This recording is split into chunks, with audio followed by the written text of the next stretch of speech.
लढवयांचे संस्कार करायला एक योद्धाच आहे. आता जाऊन सांग तुझ्या बादशाला महाराष्ट्र रुकत नाही.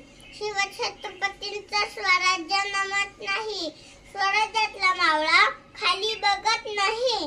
तो नजरेला नजर फिरवणार आहे. रक्ताच्या कारंजात भिजणारा आहे.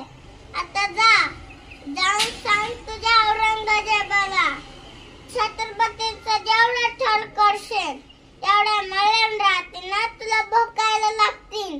महाराष्ट्रातला मावळा एक होऊन तुला इथून जिवंत जाऊ देणार नाही. धर्मवीर